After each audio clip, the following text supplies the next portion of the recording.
네, 오늘 그 할 리뷰 818회죠. 사라진 5 여인들과 미궁 속의 한 남자. 제목부터 심상치가 않죠. 2002년에서 2006년까지 4년 사이에 일어난 사건이고요. 방송은 2011년 9월 24일에 나왔습니다. 연쇄살인 사건인가 싶기도 하죠. 여자 5명이 사라졌고 그 5명과 관계된 어느 남자. 그 남자가 좀 미스테리하다. 이 이야기인 것 같은데 자세한 내용을 보면서 같이 해봅시다. 꽃을 받은 여자는 비 오는 날 사라진다. 수년간 지방의 어느 소도시를 공포에 몰아넣은 도시 괴담이래요. 자, 사건 담당 형사 이야기 들어봅니다. 우연의 일치치고는 이거 좀 너무 그렇지 않습니까? 보니까 이게 비슷한 거예요, 내용이. 그래서 우리가 의심을 하게 된 거죠. 부산에서 한참 사건을 진행했었다. 그런 얘기를 하길래 부산으로 쫓아가서 그 기록을 싹 다 복사해 온 거죠. 그러고 있는데 또 김해에도 실종된 사람이 3명이나 더 있는 거예요. 그럼 총 5명이잖아요. 2002년부터 2006년 사이에 비슷한 행적을 남기고 사라진 여자들이 실제로 있었어요. 5명이나. 수년간 김해 괴담으로 떠들던 이야기는 그렇게 끔찍한 연쇄 실종 사건으로 세상의 모습을 드러낸 거죠. 포크레인까지 동원해가지고 땅을 파고 대대적인 수색 작업을 했습니다. 자, 근데 며칠 동안 해봤지만 실종자들을 전혀 찾지 못해요. 생사가 파악되지 않았습니다. 하지만 그것보다 더 분통이 터지는 일은 따로 있었는데, 자, 3번째 실종자의 동생이에요, 이분은. 사라진 그 5분이 그 한 남자와 연관이 되어 있어요. 그 사람하고 다 연결되어 있다는 건 이건 뭔가 있어도 있는데 밝히지를 못하는 거야. 왜 밝혀내지 못하는지 난 잘 모르겠어요. 5 여인의 실종에 깊이 관련돼 있다는 한 남자. 우리가 확보한 증거가 부족하다는 이야기예요. 제일 중요한 게 이분들이 살해됐다 그러면 첫째, 시신이 있어야 하는데 그렇지가 또 않아요. 경찰에 붙잡힌 그 남자를 경찰은 놔줄 수밖에 없었어요. 혐의 인정 당연히 안 할 거고 그렇다고 경찰이 뭔가 더 추궁을 할 만한 의심되는 정황도 발견을 못한 거구나. 근데 확률상 5 여자가 비슷하게 사라졌어. 근데 그 사람들과 관련된 게 1명이야. 이런 공통점이 우연히 생길 수가 있겠냐는 거죠. 분명히 뭐가 있을 텐데 알 수가 없네. 이 상황인 겁니다. 일단 결혼을 했을 것 같은 중년 여성들이네요. 김남원 씨, 김영순 씨, 조금선 씨, 최저목 씨, 김미자 씨라고 합니다. 경남과 김해에서 사라진 분들이고 마지막으로 사라진 김미자 씨를 제외하고는 대부분 스스로 집을 나섰다. 그럼 김미자 씨는 뭐 어떻게 나간 거죠? 특별히 범죄에 연루된 정황도 없다. 단순 가출로 파악이 됐다. 그래서 수사는 종결된 지 오래됐고 그런데 서로 무관해 보이던 이 5명의 여인의 가출이 어쩌면 서로 깊이 연관된 연쇄 실종 사건일지도 모른다는 의혹이 나왔어요. 왜냐?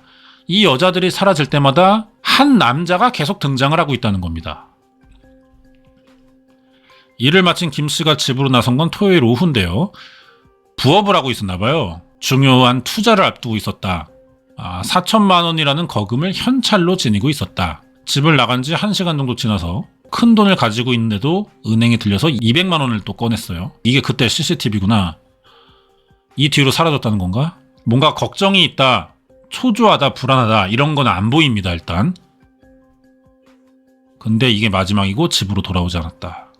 자, 이분 남편이신 것 같은데 그날 비가 좀 많이 왔어요.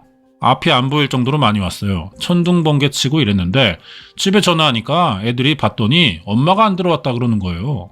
대학 입시를 앞둔 고3 아들을 끔찍히 생각했는데 아내가. 근데 연락도 없이 집을 나갈 이유가 없다는 거지.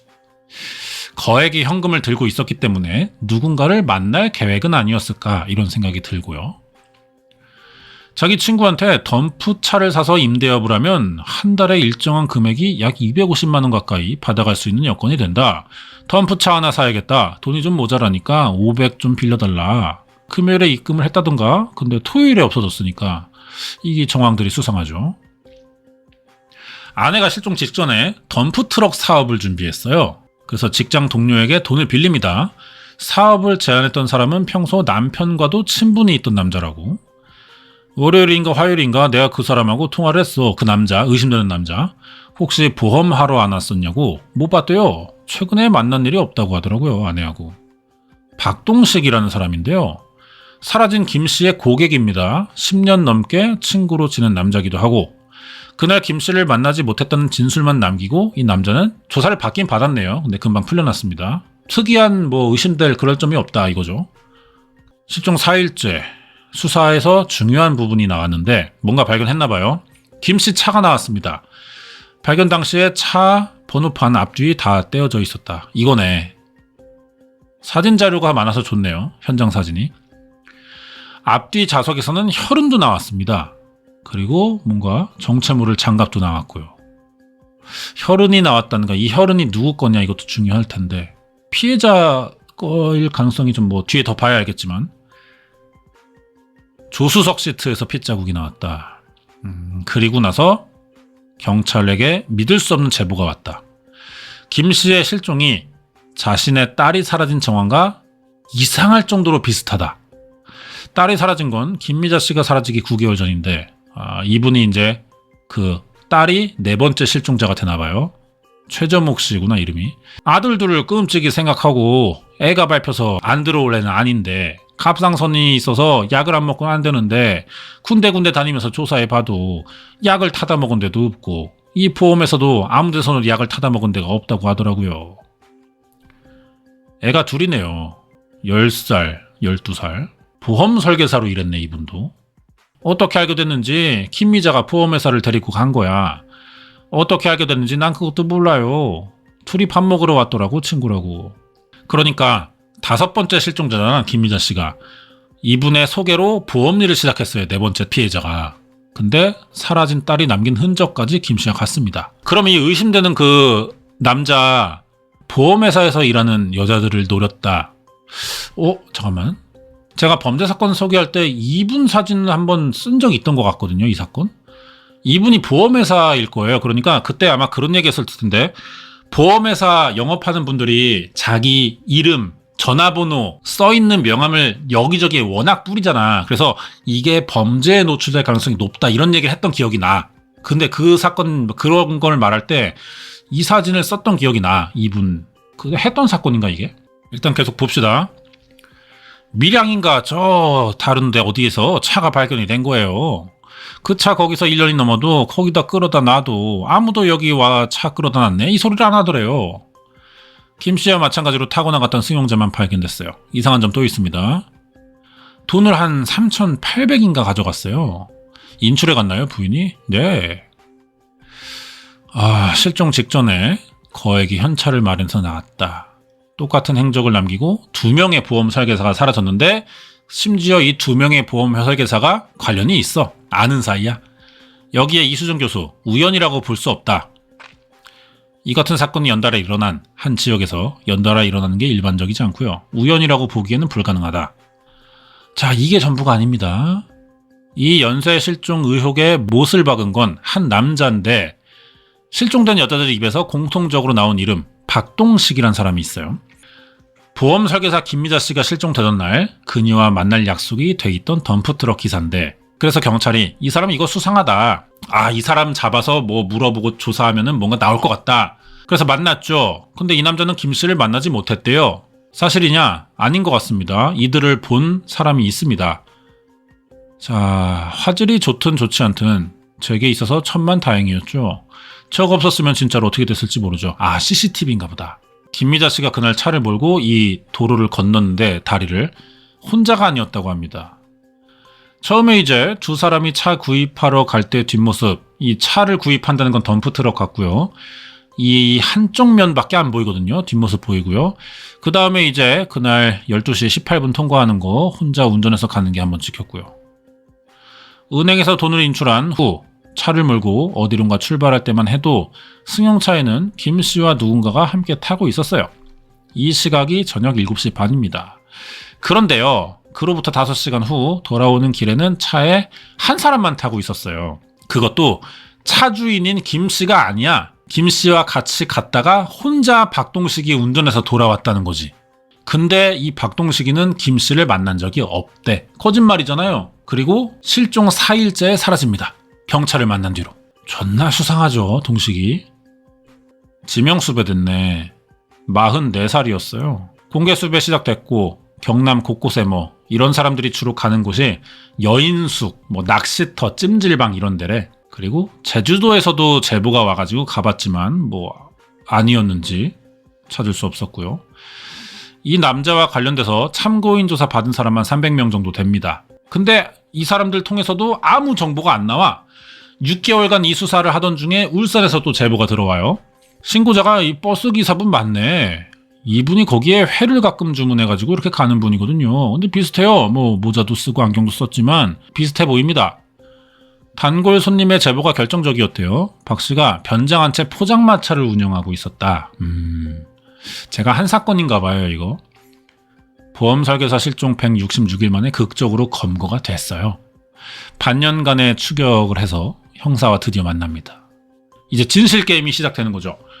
김 씨는 아예 그 사람들 만나지도 못했다. 범행을 인정하지 않아요.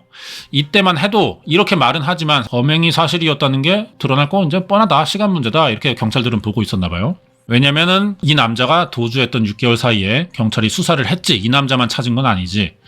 그러면서 김 씨 실종 당일 이 남자의 이상한 행적들을 다 확인한 뒤였습니다. 와, 근데 이걸 빠져나갔다는 얘긴데. 자, 경찰의 주장부터 볼게요. 김 씨를 만나지 못했다는 주장과 다르게 그날 저녁 그는 약속 장소에서 김 씨를 만났어요. CCTV에도 찍혀있죠. 차 타고 가는 거. 김 씨 차 타고 이동합니다. 저녁 6시 59분 같이 은행 갔고요. 돈 뽑았고 이때 남자는 김 씨 차에서 기다리고 있었고 그리고 그 CCTV에 찍혔다는 도로를 넘어갑니다. 다리를. 근데 이 뒤에 목적지를 몰라. CCTV가 없었나 보네.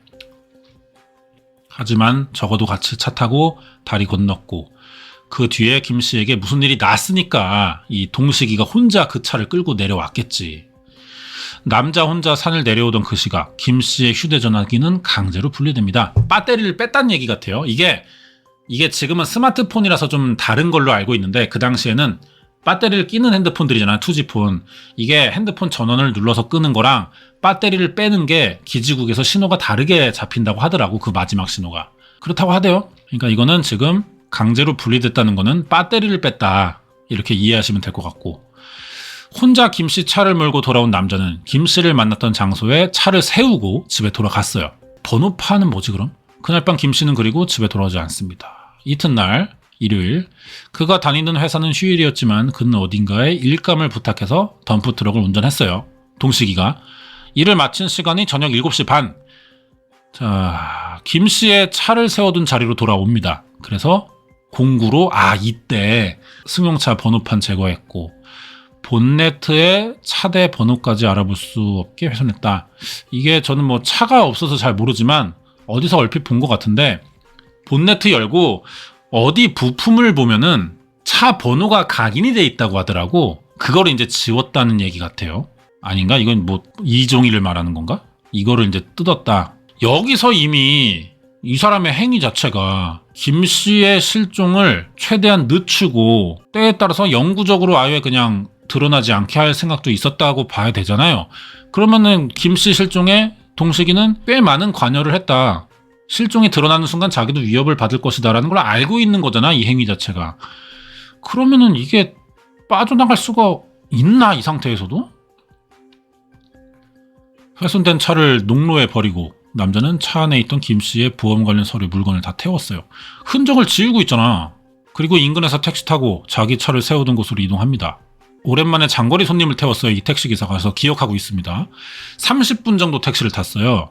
그동안에 이 동식이는 굉장히 태연했다. 자, 만났네요. 너무나 여유가 있게 농담도 하면서요. 기사님 요즘에 뭐 택시 잘 안 되죠? 이 경기가 어려워가지고 말이야.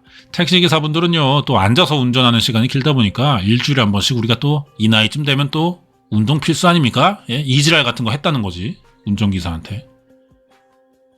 김희자 씨를 만나지 못했다는 주장은 거짓말로 드러났어요. 이런 것들로. 그러자 이 동식이의 진술이 바뀝니다. 박동식의 두 번째 진술. 그날 김씨 만난 건 사실인데 김씨가 갑자기 차키 꽂고 어딘가 사라졌다. 아무리 기다려도 돌아오지 않았다. 만일 그녀에게 무슨 일이 생긴다면 내가 의심받을 게 뻔하니 어떤 식으로든 그게 무서워서 차를 버렸다는 게 바뀐 진술입니다. 뭐 타당은 해요. 뭐 나 같아도 아니야. 경찰에 신고하거나 뭐 그 차를 뒤져가지고 이 사람이 연락처를 알아내든가 뭐 그런 식으로 좀 하는 게 우선 아닌가? 이 사람의 흔적을 지우는 게 맞아? 자기한테 찔리는 게 없다면? 그쵸? 바뀐 진술도 사실 좀 이상합니다. 나름 둘러댄 거죠. 이렇게 하면은 경찰은 나의 변명을 깰 만한 증거가 없을 것이다. 이걸 알고 하는 거짓말 같아요. 자, 근데 김 씨의 남편은 김 씨가 절대 차 키를 꽂은 채로 차를 비우진 않는다고 합니다. 이거는 같이 오랫동안 살았으니까 알게 된 습관이죠. 보험 설계에서가요, 내 고객 신상, 주민번호, 전화번호 이게 다 있는데 노출되면 책임을 져야 한다고 설계사들이. 거기서 만약 정보가 노출되면은 벌금 내든가 뭐 회사 잘릴 수도 있는데 다른 사람을 태운 상태에서 그런 것들을 볼 수도 있는 상황을 만들겠냐 이런 얘기 하는 거죠. 사건 당시 김 씨가 몰고 다닌 승용차 서류 많았고요. 누가 볼 수도 있으니까 키를 꽂고 차를 비우는 적이 없었다. 여기에 경찰은 또 다른 증거도 추가해서 이 동식이를 압박해 봅니다. 김미자 씨 만난 범행 당일에 집에서 젖은 옷 갈아입고 나갔으니까 세탁을 한번 했어요. 근데 빨랫줄에 걸어놓은 걸 압수해서 확인해 보니까 정강이 쪽에 바지에 한 4에서 5cm 정도의 혈흔 반응이 나왔었습니다. 김 씨를 만난 날 입었던 남자의 바지에서 발견된 핏자국. 그럼 그 차에 나온 혈흔이랑 비교해야 되지 않나? 국가수 분석 결과 이미 빨아버린 희미한 핏자국으로는 김 씨의 건지 확인할 수 없지만 사람의 피는 분명하다. 이런 결과가 나왔어요. 그러자 동식이의 진술이 또 바뀝니다. 이 새끼 뒤졌다. 박동식이. 진술이 막히니까 한 10분 정도 시간을 달래요. 그 시간에 이제 뭐 그 괴한 3명, 그 10분 있다 말 꺼낸 게 괴한 3명이 등장을 해요. 괴한 3명이 갑자기 와가지고 자기 폭행하고 김미자 씨 납치해서 갔다는 거죠. 괴한 3명이라는 핑계를 댔으니까 경찰이 그 괴한 3명 누구냐? 모른다. 너무 갑작스러웠고 당황했다. 그리고 뭐 모자도 쓰고 뭐 마스크도 하고 얼굴 가려서 잘 뭐 기억나는 거 없다. 뭐 까만 옷 같은 거 입었던 것 같다. 순식간이었다. 이렇게 해버리면 경찰도 방법이 없는 거야. 이 새끼가 좀 임기응변 같은 게 좀 능하네, 동식이. 그 이 뒤로는 뭐 아무것도 나는 할 말 없다. 기억이 제대로 나지도 않으니까. 나도 맞았다. 아프다. 이러면 뭐 그만이라는 거지. 자, 근데 이게 사실이라면 이 남자의 행동 이상하죠? 그럼 왜 경찰에 신고를 안 해? 이것도 물어봤을 겁니다. 그러자 자기는 차에 멍하니 그렇게 4시간 반 정도 앉아있다가 차를 끌고 왔다. 그러면 왜 장소에 4시간이나 있으면서 신고 안 했냐 하니까 할 생각을 못했다. 말도 안 되는 비상식적인 답변이지만 더 이상 물어볼 수 있는 게 없어요. 정신이 나갔다. 머리 맞은 것 같다. 이래버리면 끝이야, 그것도. 자, 그래서 이제 경찰은 이 새끼 거짓말인 건 뻔하지만 이 새끼의 거짓말이라는 거를 깰 증거라도 필요하니까 그 괴한이 습격했다는 장소를 일대를 수색했어요. 하지만 뭐 수상한 점 발견되지 않았고 뭐 그런 사람들이 이동했다 이런 목격자도 없고 거짓말 탐지기 동원했습니다. 동식이는 김미자 씨 비롯한 5명의 실종에 대한 혐의를 일관되게 부인했어요. 자기 진술에 이런 말도 있습니다. 실종자를 데려오세요. 아이 그러면 다 이야기할게요. 시신 찾든지 뭐 실종자 당사자를 내 앞에 갖다 놔라. 그래야 내가 뭘 이야기할 거 아니냐. 아니 이거는 찾을 수 없다는 걸 알고 말하는 거 아닙니까? 하지만 형사소송법이 뭐야. 얘가 어떻게 했다는 증거 그리고 당사자의 자백 그 2가지가 중복 확인이 돼야만 혐의가 성립한다는 거죠. 그게 안 되고 있다. 여간해서 안 될 것이다. 동식이가 이걸 너무 잘하네. 봐봐. 남자의 진술이 번복을 거듭하는 동안 경찰은 유일한 물증인 실종자들의 시신 발견에 총력을 다했는데 시신 발견은 뭐 하나도 못했어요. 그래도 어느 정도의 이 사건의 책임은 있다라고 판단이 됐나봐. 징역 2년 받습니다. 재물은닉죄 그리고 자동차 관리법 위반 번호판 뜯고 막 훼손했으니까. 그러니까 이 피해자들 실종의 혐의가 전혀 없던 거네. 아무 관련 없는 사람인 거네 법적으로. 사건과 관계없는 혐의만 적용됐다. 하지만 김해 부녀자 연쇄 실종을 둘러싼 5년 전의 진실게임 아직 끝나지 않았다. 이 남자는 또 씨발 뭐 무슨 대단한 위인 나셨다. 뭐 독립운동했냐? 광복절 특사로 풀어줍니다. 2009년에 경찰은 5년간 남자를 추적했어요. 이게 보니까 박동식이 경찰에 보낸 편지도 있네. 나 억울해 구제해줘 뭐 이런 소린가 봐요. 확실한 증거가 없는 지금 진술이 여러 차례 바뀐 것만 가지고는 범인으로 단정 지을 수 없다. 그래서 검찰 기소가 안 됐네. 그런데 보험 설계사 실종 사건으로 용의자 박동식을 수배 중이던 시기에 보내온 편지가 있습니다. 그거 이제 읽어주는 건데 예, 저는요, 김미자 죽이거나 어떻게 해코지 안 했어요. 정말 나쁜 짓은 안 합니다. 뭘 나쁜 짓을 안 해, 번호판 뜯었는데. 생각해보고 자수하든지 아니면 뭐 자살을 선택할게요. 정말 죄 짓고 못 산다는 걸 절실히 느꼈습니다. 이 새끼가 뭔 소리 하는 거지. 자, 자기는 범행을 저지르지 않았대요. 어딘가 이해되지 않고 앞뒤가 맞지 않습니다. 봐봐. 너무 극단적으로 말을 하잖아. 생각을 해보고 자수하던지는 자수할 만한 거리가 있으면 하겠다. 그리고 이거는 자수한다고 해서 뭐 몇 년 있다 나오고 뭐 이럴 게 아니겠는데? 그럼 뭐 자살하겠다. 뭐 이렇게도 볼 수 있는 거잖아. 이 새끼 지가 범인이라고 아주 그냥 노골적으로 드러내고 있네. 내가 죽였습니다. 빼고 그냥 맞춰보셈. 이게 전부잖아 지금 얘가 행동이. 증거 있으면 가져오셈. 그럼 내가 인정 딸이 인정 딸 이거 아니야. 개새끼가. 이럴 때 쓰는 말이죠. 오살할 새끼가 이런 새끼인 거예요. 자, 제작진이 그래서 이 새끼 동식팍 만나러 갑니다. 일주일간 수소문해가지고 연락처 안 했어요. 안녕하세요. 예, 그 문제 때문에 나하고 아무 관련도 없는 거를 내가 억울하게 구속돼 가가지고 살고 나왔다니까요. 억울한 옥살이를 했다네. 당시에 그분들을 사업관계로 만나게 되신 건가요? 예, 그 5명 없어졌다고 하는데, 예, 그 사람들이요. 돈을 몇 천만 원씩 다 가지고 나갔대요. 그 당시에 수사받을 적에도 나는 마이너스 통장 다 펑크 나버렸고 카드 4장 가지고 돌려막기도 하고 근데 왜 나를 그렇게 의심하고 달려듭니까? 씨발 범행 동기가 나왔네. 마이너스 통장 나왔네. 이 범행 동기지 이게. 연관이 안 되고 있는 거잖아 근데 얘가 지금 말하는 게 얘 참 진짜 경찰들이 빡치는 그런 태도예요. 이게 전형적인. 제작진이 물어보죠. 사업관계로 만났냐? 그러니까 만났습니다 라고 말하지 않아. 안 만났는데요도 말 안 해. 말 돌려 다른 얘기해. 그 사람 5명 없어졌다고 하는데요. 그 사람들이요. 이렇게 말하잖아. 돈 많이 들고 다니는 사람들이에요. 나는 가난했어요. 근데 왜 나를 의심합니까? 모순을 만들었죠. 이게 범행 동기야. 하지만 경찰은 남자가 김미자 씨 실종 직후 거액의 현금을 가지고 있었다고 반박을 해요. 이거 어떻게 알아냈지? 자기 여동생한테 돈 일부 맡기고 도주한 거예요. 도주하고 그 돈 일부를 도피 생활하면서 썼는데 그 돈의 출처가 어떻게 되냐? 자기는 평소 돈을 자기 트럭 조수석 밑에다가 이렇게 현금으로 보관한다. 말 같지도 않은 소리 하고 있네. 김미자가 실종된 지 4일째 되던 날 남자는 여동생에게 검은 비닐봉지를 줘요. 2,400이 들어있었습니다. 그 안에 건넨 지폐가 예사롭지 않아요. 돈다발이 젖어 있었어요. 사건 당일 김미자 씨 실종 당일 비 왔었잖아요. 그러니까 얘가 지금 한 1,600 정도 썼네. 그리고 남은 돈 도망가면서 동생한테 맡겼네. 한 남자의 범행을 확신하는 형사 그리고 강하게 부인하는 남자. 5건의 연쇄 실종 사건을 둘러싸고 한치의 양보도 없는 둘 사이의 공방은 지금도 계속되고 있습니다. 근데 이런 표현 안 썼으면 좋겠어. 한치의 양보도 없는 둘 사이의 공방하니까 서로 간에 어떤 입장이 있고 네가 거짓말하고 있는 거다라고 지금 싸우고 있는 거 동등해 보이잖아. 경찰과 동식이가. 이게 형사소송법상은 그렇겠지만 씨발 근데 뭐 중립적이고 싶었겠지. 마음은 이해하는데 이렇게 되면은 오해의 소지가 생겨. 이런 게 계속 반복되다 보면은 야 씨발 이렇게까지 되는데 이 동식이 말에 뭔가 그래도 신빙성이 얘가 뭐 사정이 있으니까 이렇게까지 말하는 거 아니야? 진짜 억울하니까. 이렇게 점점 여론이 바뀌어요. 이게 점점 길어지면은. 이거는 그냥 아무 따라고 그냥 이 새끼 의심되는데요. 이렇게 가는 수밖에 없어. 아무 따로.